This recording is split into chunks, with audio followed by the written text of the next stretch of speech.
අපි දැන් මෙතන කතා කරන්නේ trade surplus එකක් තියෙනකොට මොකද වෙන්නේ කියලා NCO ඒ කියන්නේ net capital outflow එකට ඒ වගේම මේ savings වලටයි invest වලටයි රටේ. එතකොට අපි බලමු කතා කරලා trade surplus එක තියෙදි මම ඔයාලට පළවෙනියටම කිව්වා trade surplus එක කියන එක මතක තියාගන්න කියලා. මොකද මෙතනට ඕන වෙන ඉඳ තමයි මම කිව්වේ. trade surplus එකක් කියන්නේ අපේ exports අපේ exports වැඩි imports වලට වඩා. exports imports වලට වඩා වැඩි නම් මොකද කිව්වේ මම එන්නේ positive answer එක. positive answer එක. එතකොට nx හෙව්වහම අපිට එන්න ඕනේ ධන උත්තරයක්. එතකොට අපි උදාහරණයක් විදිහට මෙතනට ගමු 10යි කියලා. එතකොට අපි සාමාන්‍ය විදිහට සූත්‍රය ලියා ගමු.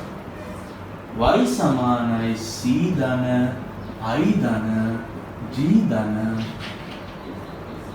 nx. මම දැන් හිතලා ලියනවා y සමානයි c වලට මම ලියා ගන්නවා 50යි කියලා. නිකන් හිතලා ලියා ගන්නවා 50යි කියලා. i වලට මම ලියා ගන්නවා 20යි කියලා. g වලට මම ලියා ගන්නවා 30යි කියලා. එතකොට net exports ඇවිල්ලා ධන 10යි. එතකොට මම මේක සුළු කරොත් ගණන් එතකොට y වලට එනවා 110යි. එතකොට 50ට 20ක් එකතු වුණාම ඊට පස්සේ මෙතන 30ක් එකතු වුණාම මෙතන 100යි. මෙතන 10යි 110යි කියලා. 110යි එනවා. 110 එන්නේ c ඇවිල්ලා 50යි i ඇවිල්ලා 20යි g ඇවිල්ලා 30යි nx ඇවිල්ලා 10යි කියලා හැදිලා y වලට 110ක් එනවා. එතකොට අපි සාමාන්‍යයෙන් CIG කියන එක මෙන්න මේ තුන CIG කියන්නේ රට ඇතුළේ කරනු ලබන සියලුම වියදම් domestic expenses කියලා කියනවා. රට ඇතුළේ දරනු ලබන සියලුම වියදම් consumption එක investment එක වගේම government spending ගත්තොත් ඒ තුනට අපි කියනවා රට ඇතුළේ කරනු ලබන සියලුම වියදම්. ඒ කියන්නේ domestic expenditures කියලා. රට ඇතුළේ කරනු ලබන සියලුම වියදම් ටික තමයි ඔය තුනෙන් පෙන්නන්නේ. එතකොට මෙතන අපි ගත්තොත් 50යි 30යි 80යි 100යි. එතන එනවා 100. මෙතන 100ක් වෙනකොට අපේ රටේ expenditure එක සම්පූර්ණ domestic expenditure එක 100ක් වෙනකොට අපේ y 110ක් වෙලා තියෙනවා. ඒ කියන්නේ අපේ y වැඩි domestic expenditure වලට වඩා. domestic expenditures වලට වඩා අපේ y වැඩි. එතකොට අපේ trade surplus එකක් තියෙනකොට ඔයාලා මතක තියාගන්න ඕනේ trade surplus එකක් නම් තියෙන්නේ. එතකොට අපේ domestic expenditures අපේ y වලට වඩා පොඩි. domestic expenditures අපේ y වලට වඩා. ඊට අපි savings පැත්ත බලමු.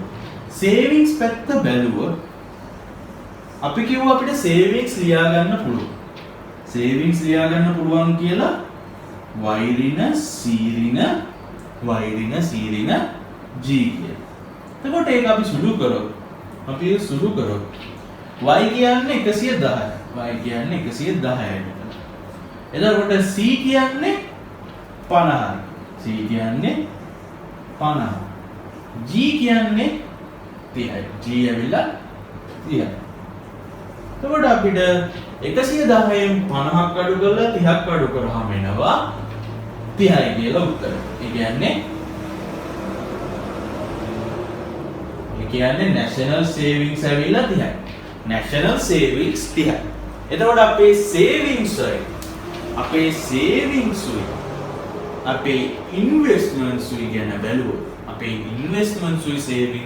බැලුවොත් ඔයාලට පේනවා savings ඇවිල්ලා 30යි investments ඇවිල්ලා 20යි. ඒ කියන්නේ savings national savings වැඩි අපි invest කරපුවට වඩා.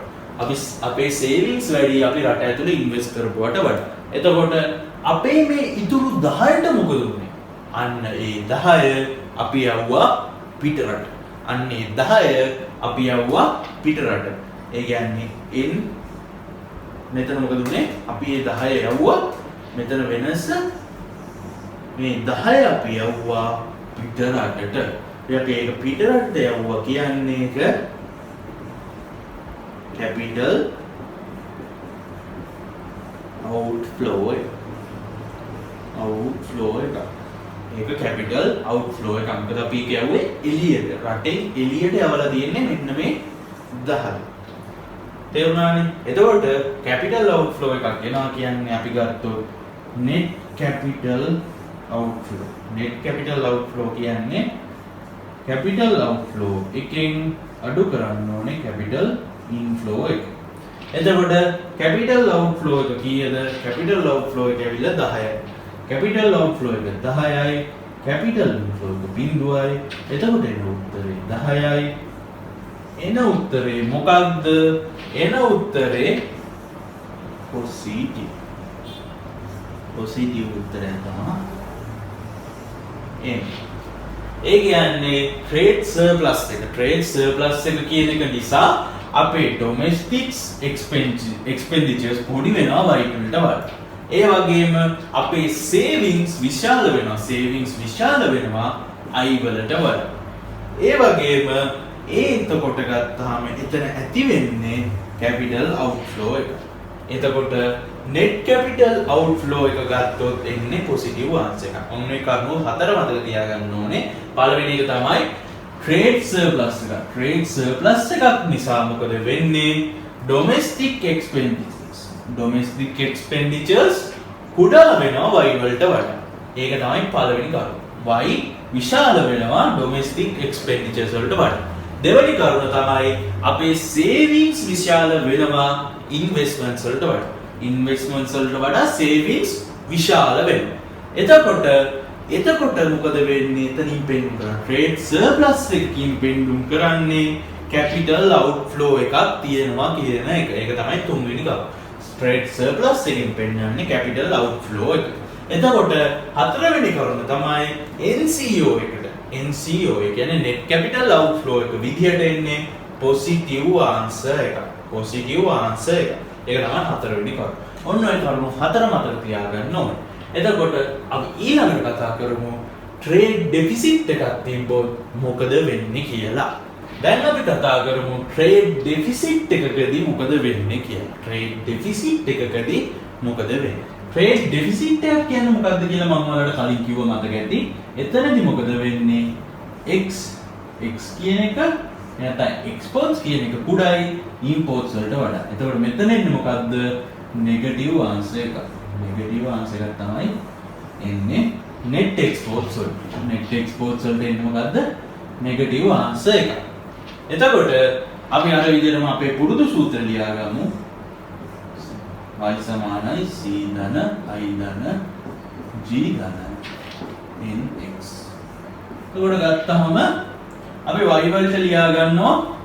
අපි දැන් y වලට එහෙම තියාගෙන c වලට ලියා ගන්නවා අර වගේම c 50යි i ඇවිල්ලා 20යි g ඇවිල්ලා 30යි.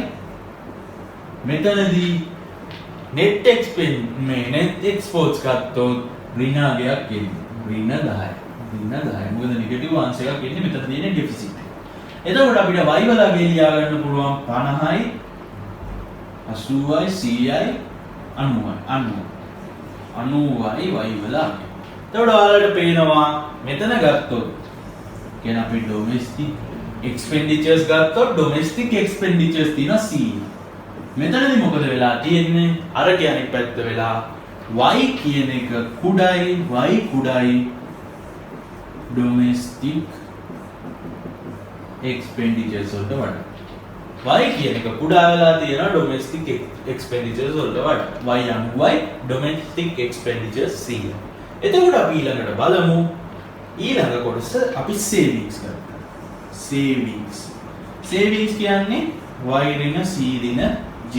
ඒක මම ආයෙ විස්තර කරන්න යන්නේ නැහැ. මොකද මම ඔයාලට විස්තර කරලා දුන්නා ඒක කොහොමද වෙන්නේ කියලා.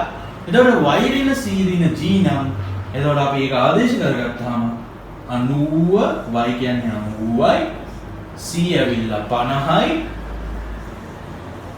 g ඇවිල්ලා 30යි. 90න් 50ක් අයින් වෙලා 30ක් අයින් වුණාම මොකද වෙන්නේ? එනවා 10යි කියලා උත්තරය. national savings ඇවිල්ලා 10යි. එතකොට අපි මේ පැත්තෙන් ගත්තොත් savings and investments කියලා දෙනවා. investments කීයද? investments 20යි. savings ඇවිල්ලා 10යි. දැන් මොකද වෙලා තියෙන්නේ? savings උඩයි investments වලට වඩා. එතකොට මෙතනදී මොකද වෙලා තියෙන්නේ? එයාලා සේව් කරලා තියෙන රට මුළු රටම සේව් කරලා තියෙන්නේ 10යි. නමුත් එයාලා 20ක් ඉන්වෙස්ට් කරලා තියෙනවා. රටේ ඉන්වෙස්ට්මන්ට් ගත්තොත් 20ක් තියෙනවා. කොහොමද රට තමන් සේව් කරාට වඩා ඉන්වෙස්ට් කරන්නේ? එහෙම කරන්න බෑ. එහෙනම් මෙතනදී මොකද වෙලා තියෙන්නේ? පිට රටින් කරපු ඉන්වෙස්ට්මන්ට්ස් ටිකක් තියෙනවා. රට ඇතුලෙන් මේ සේව් වෙලා තියෙනවා 10ක්. පිට රටින් ඉන්වෙස්ට් කරලා තියෙනවා 10ක්. ඒ හින්දා තමයි ඉන්වෙස්ට්මන්ට් 20ක් දක්වා වැඩි වෙලා තියෙන්නේ. එතකොට මෙන්න මේ තියෙන වෙනස 10 මොකක්ද? අන්නේ වෙනස 10 තමයි අපිට පිට රටින් කරපු ඉන්වෙස්ට්මන්ට්ස්. පිට රටින් කරපු ඉන්වෙස්ට්මන්ට්ස්. ඒ කියන්නේ මේක ඇවිල්ලා කැපිටල් ඉන්ෆ්ලෝ. කැපිටල් ඉන්ෆ්ලෝ එකක් තමයි වෙලා තියෙන්නේ. පිට රටින් මුදල් ඇවිල්ලා තමයි තියෙන්නේ. එතකොට මොකද වෙන්නේ? capital inflow එකක් නම් අපි NCO ගැන බලමු. NCO සමානයි CO ඍණ CI. CO ඇවිල්ලා බිඳුවයි inflow එකක් තියෙනවා 10ක. එතකොට මොකද වෙලා තියෙන්නේ? අපේ NCO ඇවිල්ලා ඍණ 10යි. ඍණ 10යි කියන්නේ මෙතන එන උත්තරේ මොකද වෙලා තියෙන්නේ? නෙගටිව් අංශ එකක් ඇවිල්ලා තියෙන්නේ. නෙගටිව් අංශ එකක් ඇවිල්ලා තියෙන්නේ NCOට. එතකොට දැන් ඔයාලට මෙතනදුත් කරුණු හතරක් ගොඩනගා ගන්න පුළුවන්. ට්‍රේඩ් ඩෙෆිසිට් එකක් තියෙනකොට අපේ රටේ ඩොමෙස්ටික් එක්ස්පෙන්ඩිචර්ස් විශාලයි Y වලට වඩා. Y කුඩයි ඩොමෙස්ටික් එක්ස්පෙන්ඩිචර්ස් වලට වඩා. ඒක තමයි පළවෙනි කරුණ. දෙවෙනි කරුණ තමයි අපේ රටේ සේවිංග්ස් කුඩයි ඉන්වෙස්ට්මන්ට්ස් වලට වඩා. සේවිංග්ස් කුඩයි ඉන්වෙස්ට්මන්ට්ස් වලට වඩා. එතකොට ඊළඟ කරුණ තමයි මේ ට්‍රේඩ් ඩෙෆිසිට් එක නිසා හටගන්නේ කැපිටල් ඉන්ෆ්ලෝ එක. කැපිටල් ඉන්ෆ්ලෝ එකක් තමයි හටගන්නේ. එතකොට කැපිටල් ඉන්ෆ්ලෝ එක නිසා NCOට එන්නේ නෙගටිව් අංශ එකක්. NCOට එන්නේ නෙගටිව් අංශ එකක්. ඕක තමයි කරුණු හතර අපිට මේකේ මතක තියාගන්න තියෙන්නේ. එහෙනම් අපි ගිහලා බලමු ඊළඟට අපිට මොනවද කතා කරන්න තියෙන්නේ කියලා. හරි. අපි ඊළඟට කතා කරමු nominal exchange rate කියන එක. nominal exchange rate කියන්නේ අපේ රටේ currency එකක් පිට රට currency එකක් එක්ක හුවමාරු වෙන වටිනාකම නැත්නම් value එකට අපි කියනවා nominal exchange rate කියලා. අපි උදාහරණයක් විදිහට ගමු. ශ්‍රී ලංකන් රුපී එකක්. රුපී එකක් අපි හිතමු ඩොලර් 10ක් වටිනවා කියලා. මේ වෙනවට කියනවා නෙමෙයි මේ උදාහරණයක් විදිහට විතරයි කියන්නේ. ඔබ වෙන්නේ නැහැ කවදාවත්. ඒ වුණාට අපි මෙහෙම හිතමු එක රුපියල් එකක් ඇවිල්ලා 10යි නම් ඩොලර් 10ක් නම් එතකොට අපි කියනවා අපේ එක්ස්චේන්ජ් රේට් එක ඇවිල්ලා 1 රුපී එකකට ඩොලර් 10ක් කියලා. මේක තමයි අපේ එක්ස්චේන්ජ් රේට් එක. නොමිනල් එක්ස්චේන්ජ් රේට් එක වෙන්නේ. එතකොට මේක එක්ක appreciate වෙන්න පුළුවන්. appreciate වෙන්න පුළුවන්. එහෙම නැත්නම් depreciate වෙන්න පුළුවන්. depreciate වෙන්න පුළුවන්. appreciate වෙනවා කියන්නේ මේ මුදලේ ට්‍රේඩ් වෙන අගේ වටිනාකම වැඩි වෙනවා. ඒ කියන්නේ දැන් තියෙන්නේ කීයද? 1 රුපියලක් ඩොලර් 10ක් කියලා. හැබැයි මේක 1 රුපියල ඩොලර් 20ක් දක්වා වැලියු එක වැඩි වෙනවා නම් මෙතන අගේ දැන් ඩොලර් එකක් දැන් අපේ රුපියලකින් අපිට ඩොලර් 20ක් ගන්න පුළුවන්. කලින් පුළුවන්නේ ඩොලර් එකකින් 10ක් විතරයි. අපේ කරන්සි එකෙන් බයි කරන්න පුළුවන් වෙන කරන්සි එකක්. එහෙනම් අපේ කරන්සි එකෙන් බයි කරන්න පුළුවන් වෙන කරන්සි එක ප්‍රමාණය වැඩි වෙනවා නම් අපි කියනවා appreciate වෙනවා කියලා. එතකොට මෙතන appreciate වෙලා තියෙන්නේ 10 ඉඳන් 20 වෙනකම් value එක. එතකොට මෙතන ගත්තොත් අපි කිව්වොත් මෙතනදී අපේ තිබ්බේ 1 රුපියලක් ඩොලර් 10කට ට්‍රේඩ් වෙනවා. හැබැයි දැන් 1 රුපියලක් ට්‍රේඩ් වෙන්නේ ඩොලර් 5කට. එතකොට අපි කියනවා රුපියලේ යගේ ඩිප්‍රීෂিয়েට් වුණා කියලා. මොකද දැන් අපේ රුපියලින් බයි කරන්න පුළුවන් ඩොලර් 5ක් විතර. ඒ කියන්නේ අපේ කරන්සි එකෙන් බයි කරන්න පුළුවන් අනිත් කරන්සි එකේ ප්‍රමාණය අඩු වෙනවා නම් අපි කියන ඩිප්‍රීෂিয়েට් වෙනවා කියලා. එතකොට අපි කතා කරමු මේ ඇප්‍රීෂিয়েට් එකයි ඩිප්‍රීෂিয়েට් එකයි නිසා රට ඇතුලේ වෙන දේවල් ටික ඉන්ටර්නැෂනල් වෙළඳාමත් එක්ක වෙන දේවල් ටික මොනවද කියලා අපි කතා කරමු මේ ඇප්‍රීෂিয়েට් එකයි ඩිප්‍රීෂিয়েට් එකයි යටතේ. හරි. අපි දැන් කතා කරමු ඇප්‍රීෂিয়েට් වුණ මුදලේ යගේ ඇප්‍රීෂিয়েට් වුණ කියන්නේ අපේ කරන්සි එකෙන් බයි කරන්න පුළුවන් ෆොරින් කරන්සි ප්‍රමාණය වැඩි වුණා. ඒ කියන්නේ දැන් කලින් අපේ කරන්සි එකේ 100ක් වියදම් කරලා අපිට ගන්න පුළුවන් උනේ ඩොලර් 1ක් විතරයි. අපේ කරන්සි එකෙන් 100ක් වියදම් කරලා ඩොලර් 1ක් ගත්තා. හැබැයි දැන් අපේ කරන්සි එකෙන් 1ක් වියදම් කරලා අපිට ඩොලර් 100ක් ගන්න පුළුවන්. මම කියන්නේ අන්ත දෙක ගන්න ආයෙ නිකන් මෙල්දා ගන්න නැතුව පැහැදිලි කරන්න ලේසියිද. අන්න ඔහොම තමයි දැන් වෙලා තියෙන්නේ වැඩි වෙලා තියෙනවා වගේ. අපේ රුපියලේ යගේ වැඩි වෙලා තියෙනවා. එතකොට මොකද අපි වෙන්නේ කියලා බලමු. අපි කරන එක්ස්පෝර්ට්ස් වලට. අපි යවන පිටරට යවන ඒවාට මොකද වෙන්නේ කියලා මුලින්ම බලමු. එක්ස්පෝර්ට්ස් වලට මොකද වෙන්නේ කියලා අපි බලමු ඇප්‍රීෂিয়েට් වුණා. එතකොට දැන් අපි හිතුවොත් අපේ භාණ්ඩ හා සේවා අපි පිටරටට යවනවා. අපේ භාණ්ඩ හා සේවා අපි පිටරටට යවනවා. පිටරටට යවුවාම අපිට හම්බෙන්නේ මොනවද? අපිට හම්බෙන්නේ ඩොලර්ස්. අපි පිටරටට භාණ්ඩ යවනවා, goods and services යවනවා. යවුවාම අපිට හම්බෙන්නේ ඩොලර්ස්. ඩොලර් වල අගයට වඩා රුපියලේ අගය වැඩි දැන්. ඩොලර් වල අගයට වඩා රුපියලේ අගය වැඩි දැන්.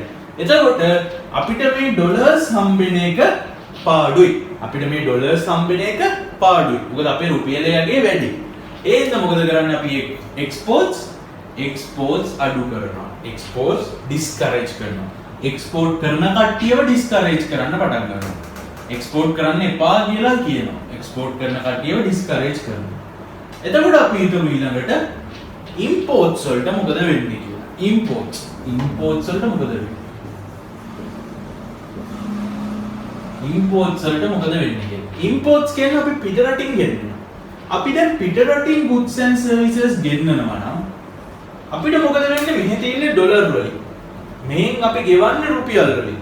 එතකොට අපිට ඩොලර් වලට බාන්ඩ් වලට ගෙවන එක ලාභයි. ඇමරිකාවේ බාන්ඩ් ගන්න එක ලාභයි. මොකද අපේ රුපියලක් විතරක් වියදම් කරලා අපිට බාන්ඩ් රුපියල් ඩොලර් 100ක් වටින බාන්ඩ් ගන්න පුළුවන් රුපියලක් විතරක් වියදම් කරලා. එතකොට අපිට මේ පැත්තට රුපීස් දෙන එක ලාභයි. අපිට ඉම්පෝර්ට්ස් කරන එක ලාභයි. එතකොට අපි මොකද කරන්නේ? ඉම්පෝර්ට්ස් වැඩි කරනවා, ඉම්පෝර්ටර්ස්ලා මොටිවේට් කරනවා. එතකොට මොකද අපි හිතුවා ලෝකල් ටුවරිස්ට්.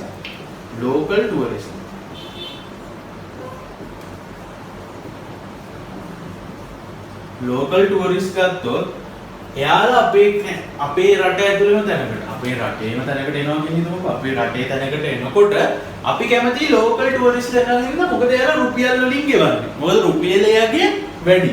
රුපියලයේ වැඩි හින්දා අපි ලෝකල් ටුවරිස්ට්ලව එන්කරේජ් කරගන්නවා. එතකොට අපි ගත්තොත් ෆොරින් ටුවරිස්ට්ලා ගත්තොත් එයාලව අපි ඩිස්කරේජ් කරනවා. මොකද එයාලා ගෙවන්නේ අපිට ඩොලර්ස් වලින් හින්දා. එයාලා ඩොලර් වලින් ගෙවුවම අපිට පාඩුයි. මොකද රුපියලයේ වැඩි හින්දා. අන්න ඔය විදිහට තමයි ඇප්‍රීෂিয়েට් වුණාම බලපෑම සිද්ධ වෙන්නේ. එතකොට අපි බලමු ඊළඟට ඩිප්‍රීෂিয়েට් වුණොත් මොකද වෙන්නේ කියලා. ඊළඟට අපි කතා කරමු ඩිප්‍රීෂিয়েට් වෙන එක ගැන. ඩිප්‍රීෂිয়েට් වෙනවා කියන්නේ මුදලේ යගේ අඩු වෙනවා. ඒ කියන්නේ අපිට අපේ රුපියලකින් ගන්න පුළුවන් ෆොරින් කරන්සි ගාන අඩු වෙන එක තමයි මෙතනදී වෙන්නේ. එතකොට ඔයාලට පේනවා මුලින් අපිට රුපියලකින් ඩොලර් 100ක් ගන්න පුළුවන් වුණා. හැබැයි දැන් අපේ රුපියල් 100ක් වියදම් කරලා තමයි අපිට ඩොලර් 1ක් ගන්න පුළුවන් වෙලා තියෙන්නේ. එතකොට මෙහෙම තත්ත්වයකදී අපි කල්පනා කරොත් එක්ස්පෝර්ට්ස් වලට මොකද වෙන්නේ කියලා. එක්ස්පෝර්ට්ස් වලට මොකද වෙන්නේ කියලා කල්පනා කරොත් එතකොට අපි එක්ස්පෝර්ට්ස් කරනකොට අපේ goods and services පිටරටට දෙන එක කරන්නේ. එතකොට goods and services අපි පිටරටට දෙනවා. පිටරටට දුන්නාම අපිට හම්බෙන්නේ ඩොලර්ස්. දැන් ඩොලර් එකේ ගොඩක් වැඩි. එතකොට අපිට ඩොලර්ස් හම්බ වෙනවා කියන්නේ අපිට ලාභයි. එතකොට අපි එක්ස්පෝර්ට්ස් වැඩි කරනවා. එහෙම නැත්නම් එක්ස්පෝර්ටර්ස්ලව මොටිවේට් කරනවා. එතකොට අපි හිතුවොත් imports වලට මොකද වෙන්නේ කියලා. imports වලට මොකද වෙන්නේ කියලා හිතුවොත් මෙතනදී මොකද කරන්නේ අපිට අපි පිටරටින් ගෙන්නනවා. පිටරටින් ගෙන්නනවා කියන්නේ පිටරටින් goods and services ගෙන්නනවා. පිටරටින් goods and services ගෙන්නුවාම අපි එයාලට ගෙවන්න ඕනේ රුපීස් වලින් ඩොලර් වලට. ඩොලර් අගයට තමයි ගෙවන්නේ. එතකොට මෙයාලට ඩොලර්ස් අගයට ගෙවන්න තරම් අපිට අමාරුයි. මොකද අපි ඩොලර් මෙයාලගෙන් ඩොලර් එකක් වටින දෙයක් ගන්න අපි මෙයාලට රුපියල් 100ක් ගෙවන්න ඕනේ. එතකොට ඒක අපිට පාඩුයි. පාඩුයින් අපි imports අඩු කරනවා. අපි demotivate කරනවා importers ලව. එතකොට අපි කතා කරොත් local tourists ලා ගැන. local tourists ලා ගැන. local tourists ලා අපේ තැනකට ආවා. අපේ රටේ ඇතුලේ local tourists ලා අපේ තැනකට ඇවිල්ලා රුපියල් වලින් සල්ලි දුන්නාම අපිට ඒක පාඩුයි. ඒ හින්දා අපි ඒක demotivate කරනවා local tourists ලා. එතකොට foreign tourists ලා ගත්තොත් foreign tourists ලා අපේ තැනකට ඇවිල්ලා ගෙවන්නේ ඩොලර්ස් වලින්. ඩොලර්ස් අපිට හම්බ වෙනවා කියන්නේ අපිට වාසි. මොකද ඩොලර් එකක් හම්බුනොත් අපිට රුපියල් 100ක් හම්බ වෙනවා. අන්න ඒ නිසා අපිට ඩොලර්ස් හම්බ වෙන එක වාසි. අපි foreign tourists ලාව motivate කරනවා. එතකොට ඔයාලට පේනවා නැති depreciate වුණාම මොකද වෙන්නේ කියලා ඉක්කොනොමික් එකේ. මම ඔයාලට පළවෙනි තැන අපි කතා කරද්දී international flow of trades වලදී නැත්නම් international flow of goods and services වලදී මම කිව්වා ඒවට බලපවන සාධක වල appreciate depreciate කියන මම මෙතනදී කතා කරනවා කියලා. ඒතකොට කලින් ඔයාලා දැක්කා appreciate වුණාම මොකද උනේ අපේ exports අඩු වෙලා imports වැඩි වුණා. දැන් මොකද depreciate එකේදී වෙලා තියෙන්නේ exports වැඩි වෙලා imports අඩු වෙලා තියෙන්නේ. අන්න ඔය විදිහට appreciate and depreciate එකේ බලපෑම exports and imports වලට වෙනවා. අන්න ඒක මම එතනදී පැහැදිලි නොකර මෙතනදී පැහැදිලි කරේ වඩා පැහැදිලි කර ගැනීම සඳහා. එතකොට අපි බලමු ඊළඟට අපිට මොනවද කතා කරන්න තියෙන්නේ කියලා. අපි දැන් කතා කරමු real exchange rate එක. real exchange rate එක කියන්නේ අපි කලින් කතා කරපු nominal exchange rate එක වගේ නෙමෙයි. nominal exchange rate එකේදී අපි කතා කරේ අපේ currency එකකින් buy කරන්න පුළුවන් පිටරට currency ප්‍රමාණය. එහෙම නැත්නම් අපේ currency එක පිටරට currency එකක් එක්ක trade වෙන විදිය තමයි අපි ගත්තේ nominal exchange rate එකේදී. මෙතන real exchange rate එකේදී වෙන්නේ එහෙම නෙමෙයි. මෙතනදී අපි බලන්නේ අපේ රටේ goods and services නැත්නම් goods හරි මොනවා හරි අපේ රටේ goods and services ප්‍රමාණයක් පිටරට goods and service ප්‍රමාණයක් එක්ක හුවමාරු වෙන්නේ කොපමණ රේට් එකකටද කියන එක තමයි real exchange rate එක. අතනදී අපි money නැත්නම් currency trade කරේ. මෙතනදී goods and services trade වෙන අගය තමයි අපි බලන්නේ. එතකොට මෙතනදී අපි හිතුවොත් මෙතන ඉන්නවා කියලා හිතමු අපි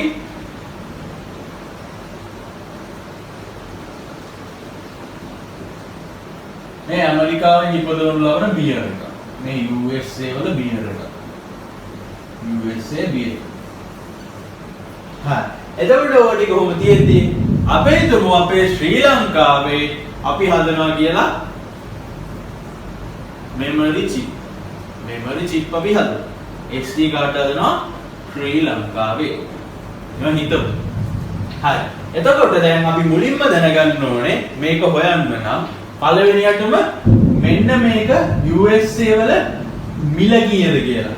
USA වල මේකක මිල ඇවිල්ලා ඩොලර් 10ක්.